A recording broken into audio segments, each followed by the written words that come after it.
La vallée de la Vésubie, dans les Alpes-Maritimes, de nouveau touchée par de fortes pluies qui ont provoqué des crues et des inondations 4 ans après le passage de la tempête Alex. Pour en parler, on va aller dans les Alpes-Maritimes à Nice. On retrouve Denis Caro. Bonjour Denis, merci beaucoup d'être avec nous. Directeur des rédactions du groupe Nice Matin. Denis, quelle est ce matin la situation sur place ? Bonjour Oriane, bonjour à tous. Effectivement, c'est à nouveau la sidération dans la vallée de la Vésubie qui a été touchée très fortement par la tempête Alex en 2020 et la tempête Aline fin 2023. Et à nouveau, hier en fin de journée, de très très fortes précipitations qui ont provoqué d'importants dégâts, donc des glissements de terrain, des ponts submergés et une quarantaine de randonneurs qui ont dû être évacués. Alors fort heureusement, il n'y a pas de blessés, pas de bilan humain, mais les dégâts sont très importants et les secours sont à pied d'œuvre ce matin pour aménager des passages à gué et sécuriser tout ce qui doit l'être avant d'entreprendre des travaux plus importants.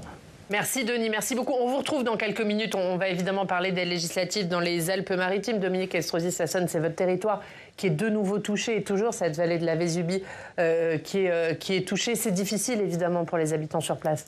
Oui, je voudrais d'abord apporter tout mon soutien et toute ma solidarité, bien sûr, aux habitants, aux élus locaux qui ont déjà été, Denis Caro l'a dit, lourdement éprouvés. Donc 3 tempêtes, 3 catastrophes en l'espace de moins de 4 ans. La tempête Alex qui avait été dramatique, plus grosse catastrophe naturelle depuis la Seconde Guerre mondiale, la tempête Aline et aujourd'hui, hier soir. Et on attend malheureusement des précipitations encore très importantes cet après-midi, donc on peut être encore légitimement inquiet.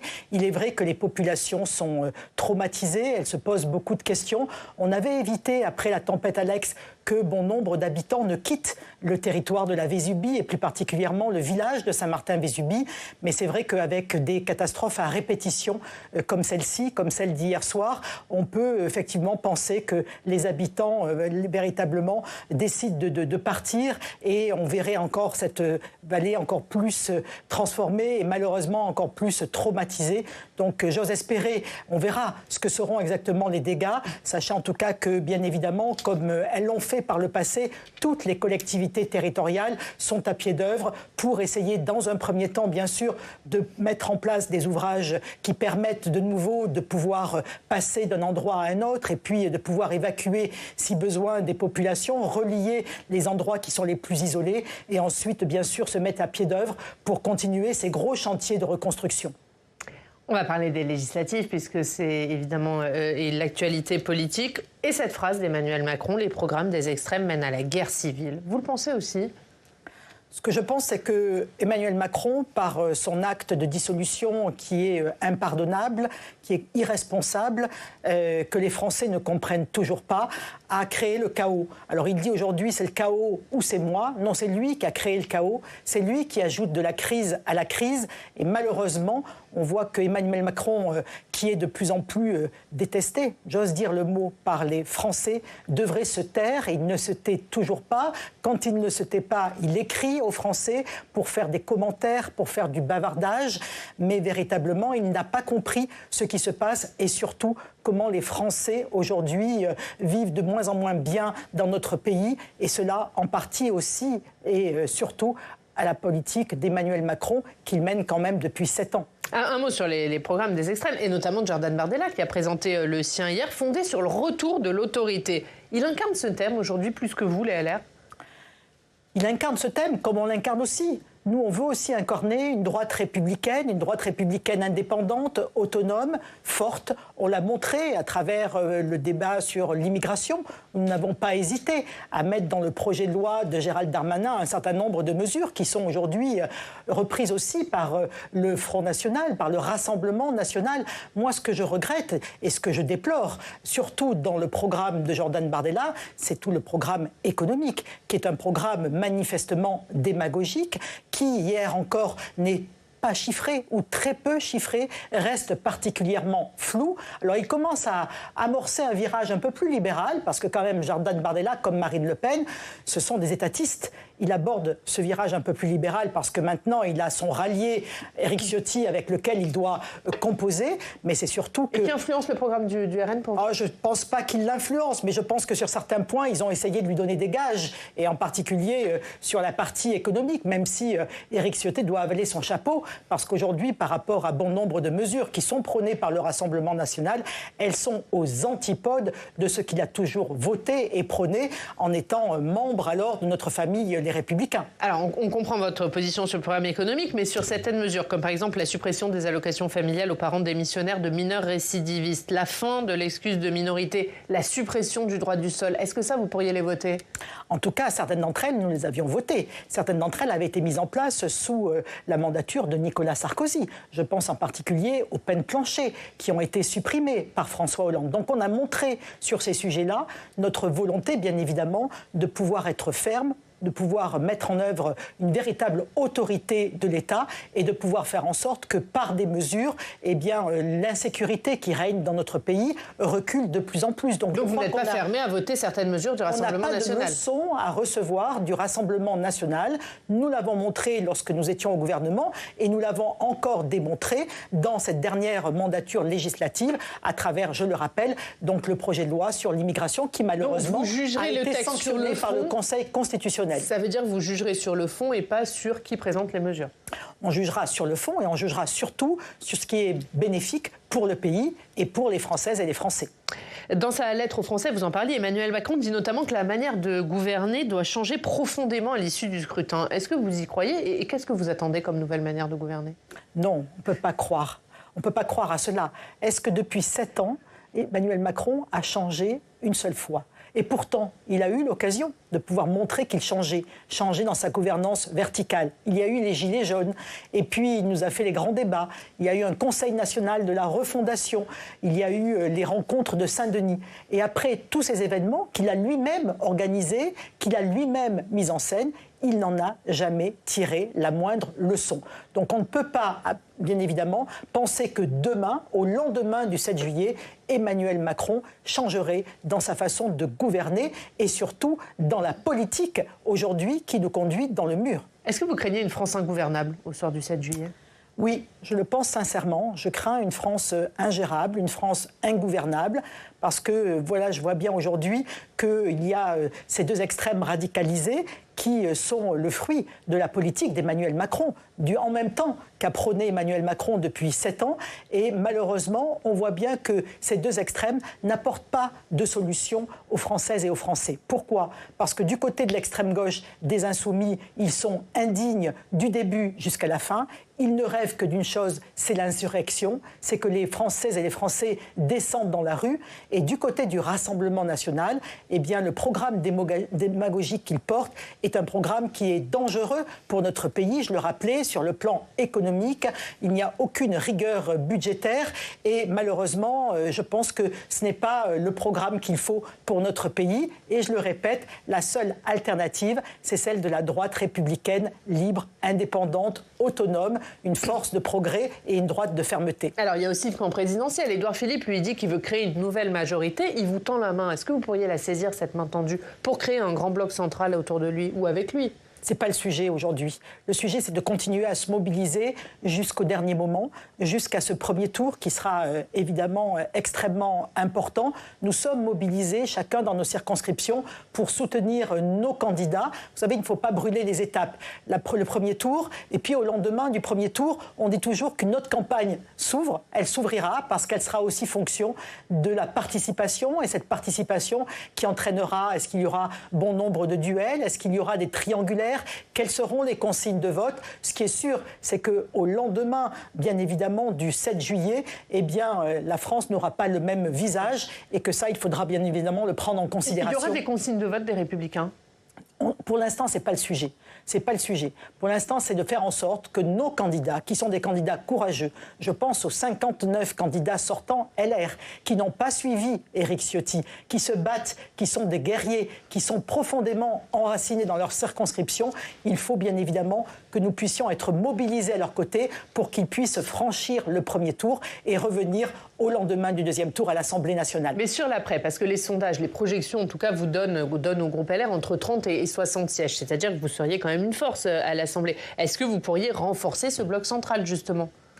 Écoutez, pour l'instant, je n'ai pas du tout l'intention de parler de ce qui se passera après le 7 juillet. Ce qui est sûr, c'est qu'il y aura certainement une recomposition de la droite. Est-ce qu'au moins, sur le principe, vous êtes d'accord avec Édouard Philippe, il faut une nouvelle majorité aujourd'hui ?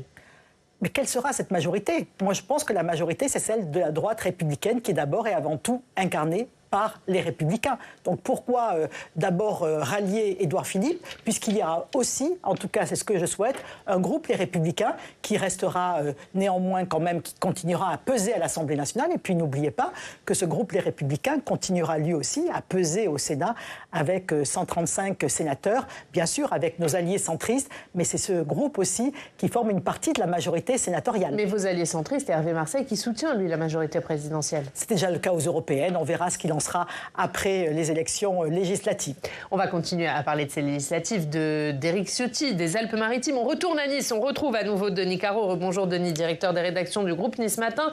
Denis, on va évidemment parler d'Éric Ciotti dans quelques instants, mais d'abord toute la semaine, Nice Matin, vous allez à la rencontre des électeurs. Aujourd'hui, étape dans l'arrière-pays de Grasse. Qu'est-ce qu'ils vous disent, ces électeurs ?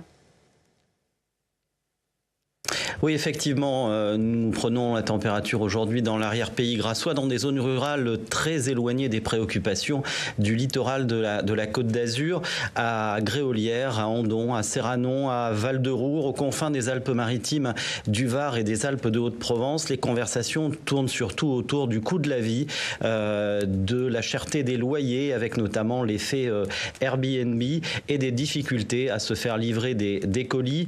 Dans ces zones rurales où la campagne est belle, mais où le sentiment de déclassement est très fort, le RN a réalisé des scores très importants aux européennes et il n'y a aucune raison que cela ne soit pas le cas dimanche prochain. Les échanges avec les habitants confirment clairement le besoin de changement et l'envie d'essayer l'extrême droite en lui donnant une majorité. Ici, encore une fois, la vie est belle, elle est plutôt douce, mais elle semble de plus en plus compliquée pour tout le monde et Emmanuel Macron est clairement tenu pour responsable. Et puis dans les Alpes-Maritimes, Denis, évidemment, il y a une circonscription qui sera regardée de près. C'est la première, c'est celle d'Éric Ciotti. Oui, effectivement, la première circonscription d'Éric Ciotti, c'est celle sur laquelle tous les regards seront braqués. La troisième aussi, celle de Christelle Dinterny, qui l'a suivi dans son ralliement vers le RN. Évidemment, et vous vous en doutez, ce ralliement a beaucoup fait réagir ici et il complique encore une situation politique déjà explosive avec la guerre ouverte entre Éric Ciotti et Christian Estrosi sur fond de combat pour la mairie de Nice.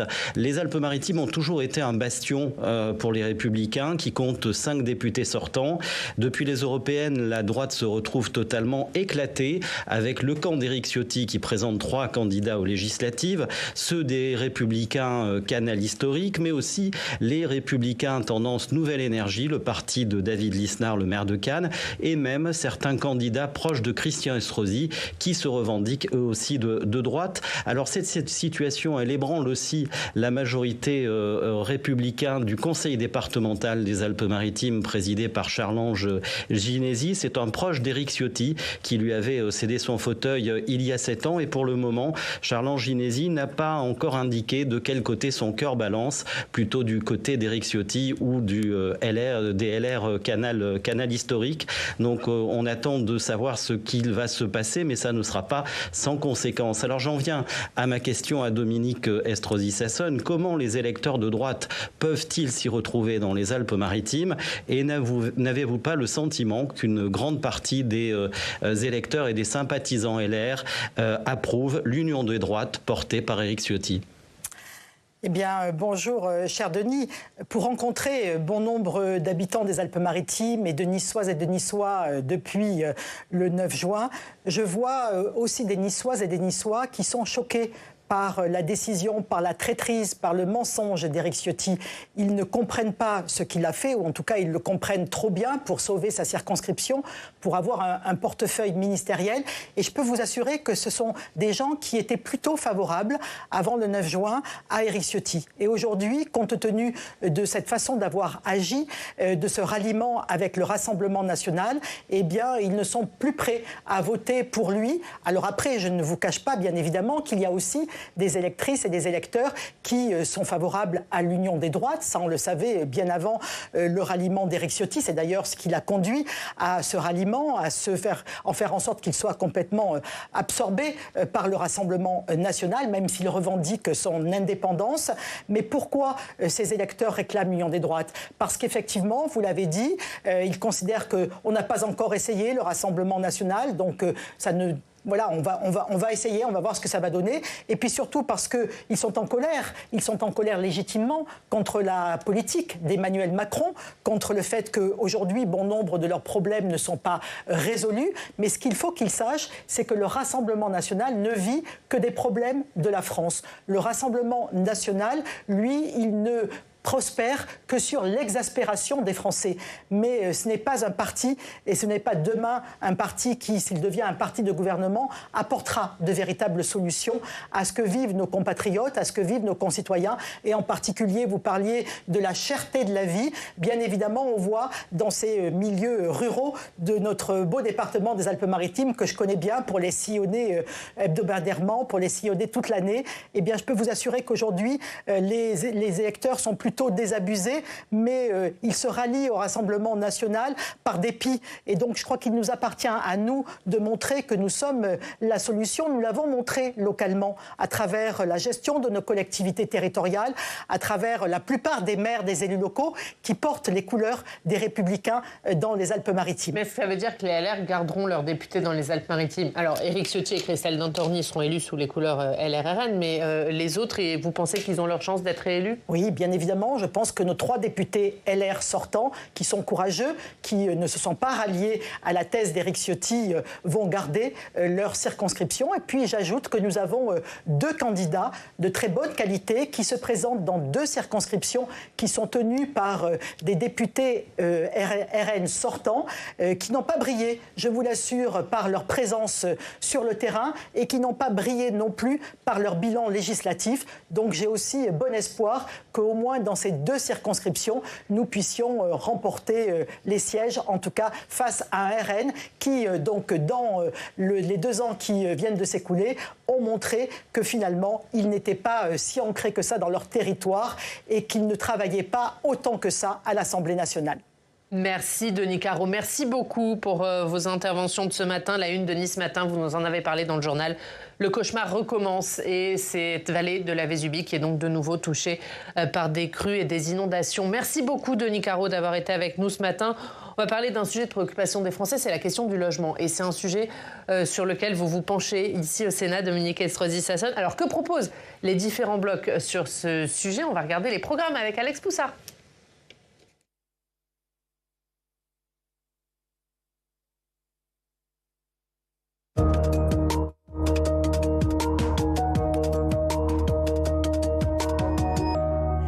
Bonjour Alex. Bonjour Oriane, bonjour Dominique Estrosi-Sassone. Bonjour. Alex, on va regarder les programmes sur la question du logement proposés par les 3 blocs politiques dans cette campagne législative. Oui, on commence par le parti présidentiel. Gabriel Attal a annoncé vouloir supprimer les frais de notaire à hauteur de 15 000 € pour les primo-accédants lors de l'achat d'un bien immobilier allant jusqu'à 250 000 €. Alors on le rappelle, ce qu'on nomme frais de notaire, c'est une somme qui est en réalité perçue en majorité par les collectivités locales, les départements et les communes. Gabriel Attal qui propose aussi de créer un fonds pour la rénovation énergétique avec un objectif, 300 000 rénovations d'ici à 2027.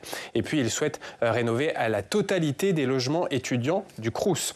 Du côté du Rassemblement national, il est proposé une révision de la loi SRU qui fixe des quotas de logements sociaux entre 20 et 25% aux communes. Le programme du Rassemblement national prévoit également une priorité d'accès au logement pour les travailleurs précaires, la suppression de l'impôt sur la fortune immobilière. Et puis, le parti de Jordan Bardella veut assouplir les normes environnementales liées au logement, à savoir les interdictions à venir de location de passoires thermiques en lien avec ce qu'on appelle le DPE, le diagnostic de performance énergétique pour chaque logement. Et puis également assouplir l'objectif ZAN de zéro artificialisation nette des sols en 2050. C'est un objectif qui avait été fixé en 2021 par la loi climat sous Emmanuel Macron. Écoutez sur ces points Jordan Bardella. Ces contraintes environnementales excessives qui sont appliquées tant sur le DPE que sur le ZAN freinent non seulement le marché de l'immobilier, la réindustrialisation et restreignent l'accès à la propriété. Donc, on va assouplir les critères. On va assouplir les critères sur le ZAN par l'intermédiaire du Parlement et après avoir consulté évidemment les représentants des collectivités, notamment les maires. Et deuxièmement, pour le DPE, on libérera les interdictions qui aujourd'hui rendent le DPE quasiment bloquant lorsque vous voulez vendre ou louer un logement, et de le faire afin de fluidifier le marché de l'immobilier qui est aujourd'hui bloqué.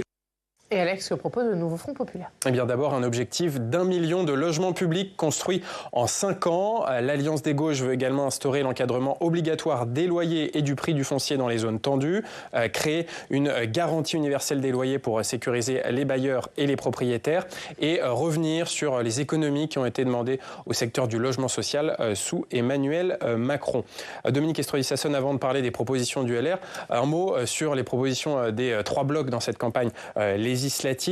D'abord, le nouveau Front populaire. 1 million de logements publics construits en 5 ans. Est-ce que c'est réalisable et est-ce que ça peut être une solution pour relancer par l'investissement public le secteur du logement? Et c'est peut-être ce qui n'a pas été fait sous Emmanuel Macron. Oui, bien évidemment qu'il faut relancer la construction neuve et plus particulièrement la construction de logements sociaux. Je pense qu'il faut se garder de donner des objectifs quantitatifs. On voit qu'ils sont jamais atteints et qu'ils créent malheureusement de la part de nos concitoyens une attente qui ne se réalise pas dans les faits. On voit aussi aujourd'hui la situation financière dans laquelle se trouvent bon nombre de bailleurs sociaux, suite à la décision d'Emmanuel Macron de baisser les APL et donc de compenser la baisse des APL par de la ponction qui a été faite sur les bailleurs sociaux en matière d'autofinancement. Donc je pense qu'il faut relancer la construction neuve de logements sociaux. Il faut aussi, bien évidemment, continuer à faire en sorte que le marché locatif puisse mettre à la location longue durée des logements, ce qui n'est pas le cas actuellement. D'abord parce qu'on a découragé l'investissement locatif chez les particuliers et puis aussi parce qu'il y a les phénomènes de Airbnb qui portent atteinte au marché locatif. Donc on voit dans le programme du Front de gauche, du Front populaire, que reviennent des mesures qui sont des mesures, excusez-moi, dogmatiques, idéologique, l'encadrement des loyers, revenir sur la loi anti-squat, considérer que les propriétaires sont tous des méchants. Et on voit que dans le programme du Rassemblement national, eh bien, il y a peu de mesures quand même qui sont annoncées. C'est des mesures qui vont dans le bon sens, mais que nous prenons, nous également, bien évidemment, faire en sorte que les travailleurs de première ligne puissent bénéficier de logements sociaux à proximité de leur emploi. C'est aussi, bien sûr, assouplir la loi SRU pour tenir compte des spécificités. Mais ce que je regrette aussi dans les mesures annoncées par Jordan Bardella, c'est que, par exemple, il parle des DPE. DPE, ça ne concerne que les locations, ça ne concerne pas la vente. On peut vendre un logement, quelle que soit son étiquette énergétique. Et nous avions ici considéré que le calendrier qui avait été mis en place sur la rénovation énergétique des logements, donc de la loi climat et résilience, était un calendrier très tendu. Et d'ailleurs, dans notre dernier rapport, nous préconisons effectivement de repousser ce calendrier parce qu'on voit bien qu'aujourd'hui, les Français ne sont pas embarqués dans la rénovation énergétique. Donc finalement, sur la question du logement, les Républicains sont plutôt d'accord avec ce que propose Jordan Bardella, c'est-à-dire des assouplissements sur les logements sociaux, sur les normes environnementales. C'est plutôt le Rassemblement national qui n'a jamais porté un programme sur le logement, qui vient plutôt piocher dans les mesures qui sont proposées par les Républicains. Enfin, permettez-moi de vous dire que pour la majorité présidentielle, c'est affligeant. Mais comment est-ce qu'on peut les croire quand on voit ce qui s'est passé depuis 7 ans? La suppression des frais de notaire, c'est une bonne idée? C'est une bonne idée, mais il faudra la compenser vis-à-vis des collectivités territoriales, parce que c'est aujourd'hui une ressource importante, en particulier pour les conseils départementaux. Mais quand j'entends... Gabriel Attal dit que ce sera compensé, vous n'y croyez pas? Écoutez, on attend, parce qu'il y a beaucoup de taxes qui ont été donc supprimées, d'impôts qui ont été supprimés, qui n'ont été pas compensés à l'euro près auprès des collectivités territoriales. Et puis je voudrais simplement terminer, dire que quand je vois Bruno Le Maire qui dit on n'a pas assez fait sur le logement, il faut au lendemain du 7 juillet, on en fera une grande cause nationale, on en fera une priorité absolue, mais de qui se moque-t-il? Alors alors que c'est lui qui a fait dès 2017 des économies budgétaires sur le dos du logement. C'est lui qui a découragé l'investissement locatif pour les particuliers et c'est lui qui a enlevé toute mesure de soutien pour que nos concitoyens puissent accéder à la propriété, parce qu'aujourd'hui, je le répète, malheureusement, le logement, il crée un sentiment de déclassement chez nos concitoyens parce qu'ils ne peuvent plus accéder à la propriété comme pouvaient le faire les générations passées. Le logement est un ciment de notre pacte social et aujourd'hui, la crise que nous traversons, elle entrave des projets de vie. On termine par les LR, Alex ? Oui, en un mot, il ne nous reste plus beaucoup de temps. Comment vous résumeriez la stratégie pour le logement des Républicains ? On assouplit également pour libérer le secteur ? D'abord, on refluidifie le parcours résidentiel qui est aujourd'hui complètement bloqué, donc sur tous les segments du marché du logement. On encourage fortement l'accession à la propriété, les primo-accédants pour les familles moyennes, pour les jeunes, et cela à travers des outils qui ont été supprimés ou en tout cas recentrés par le gouvernement d'Emmanuel Macron.